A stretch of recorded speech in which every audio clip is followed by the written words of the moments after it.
Ha ha ha ha ha ha ha.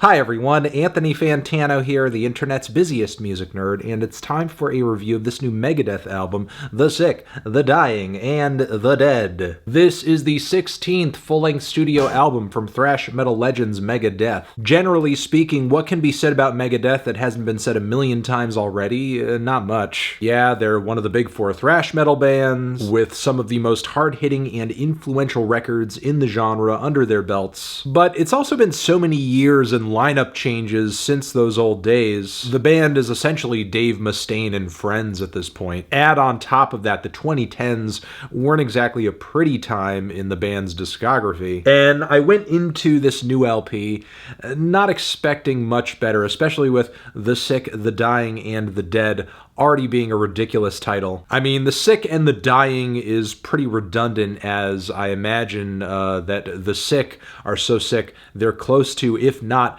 dying. I don't think Dave would pick up the pen if it was him or someone else who was just, I don't know, kind of suffering from a sinus infection. And The Dying and The Dead, so basically dead people and people who are on their way to being dead people. Bring out your dead! I get it, but it mostly seems like a lot of distinctions without a difference, which is kind of how this record sits in Megadeth's current discography. Now, I will give it to Dave and Kiko. Some of the guitar mixes on this LP are heavy, chunky, the solo work is insane too, and vocally Dave seems to have mostly bounced back from his bout with throat cancer a few years ago, though personally I'll say that he's never been one of my favorite thrash vocalists. His gruff talk singing style has never done that much for me. Not as much as Tom Araya's wild growls or even James Hetfield's very melodic roars. I would say Dave is mostly up to his usual standards as far as what we have been hearing on recent Megadeth LPs, outside of a few moments where he just doesn't seem to care about being on key at all, like with the track Sacrifice. Now, is the vocal performance on this song a result of some kind of difficulty? Could be. But I think this song was worth doing another take, at least to get it up to the standards of the singing on the other songs on the record, like Life in Hell, which is more than passable by modern Megadeth vocal performance standards. Plus, I think the age in Dave's voice actually benefits him at some points on this LP, like during the whispered vocal passages on the opening title track of the record, which are legitimately chilling, though I do find the spoken word bits on Life in Hell to be way too long-winded, even if I do appreciate the track's commentary on selfishness and egoism being a pathway into hell. In a way, the track CELEBUTANTE takes that commentary even further with a deep dive into fame, and obsession with it with an even better chorus. Dave's knack for grim dystopian, history-laced storytelling also comes out on the track Dogs of Chernobyl, which opens up with some really cinematic acoustic passages and radiation detectors clicking away. It's really good, but also sounds like something from the the Black Album. Still, I do love the chugging thrash riffs on this cut, as well as the sick slide guitars. The sinister chord progression on the hook is great too. Add on to that the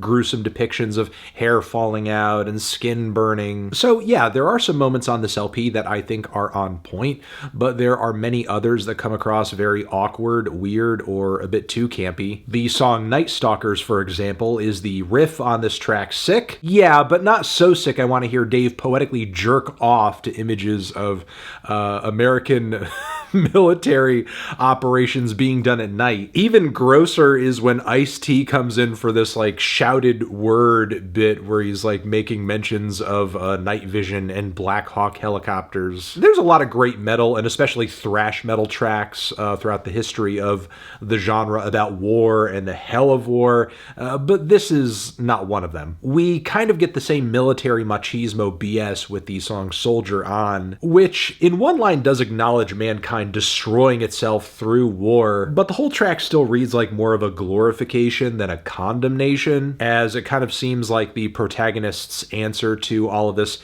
chaos and emotional misery is just to soldier on. Also on the back end of the record, we have Mission to Mars, which is really just a plain old boring hair metal song masquerading as something heavier with a really distorted and saturated mix. Honestly, I would prefer a sentimental and lovesick ballad over hearing Dave Mustaine belch out lyrics about wanting to be an astronaut, and kind of turning that into a needlessly grim thing. And another head scratcher on the LP has to be the song Junkie. The odd thing about this track is the plain and matter-of-fact way that Dave has when it comes to writing about this topic. The man has literally struggled with addiction in his lifetime in a very life or death way, and he sings about it in a fashion that feels just disconnected and kind of dehumanizing. I guess the point is to be gruesome, and not that this track couldn't be that, but given Dave's knowledge and perspective, you'd think he could write more substantively about this topic, but instead what we get here is something that isn't really much beyond what you would expect from an edgy 16-year-old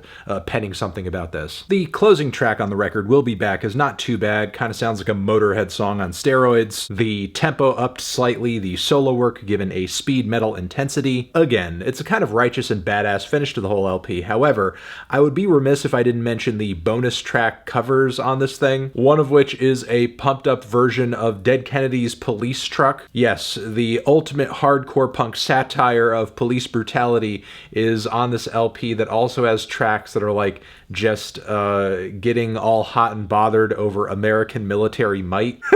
Is a Megadeth ACAB now? Make it make sense. So that's kind of the record in a nutshell. There are a few highlights, but there are almost twice as many tracks I am repulsed by. Sonically and narratively, it doesn't really add that much to Megadeth's overall catalog, but I can't be surprised given the somewhat nihilistic attitude of many of the tracks here. Feeling a strong 3 to a light 4 on this one. Transition, have you given this LP a listen? Did you love it? Did you hate it? What would you rate it? You're the best, you're the best. What should I review next? Hit the like if you like. Please subscribe and please don't cry. Hit the bell as well. Over here next to my head is another video for you to check out. Hit that up or the link to subscribe to the channel. Anthony Fantano, Megadeth, forever.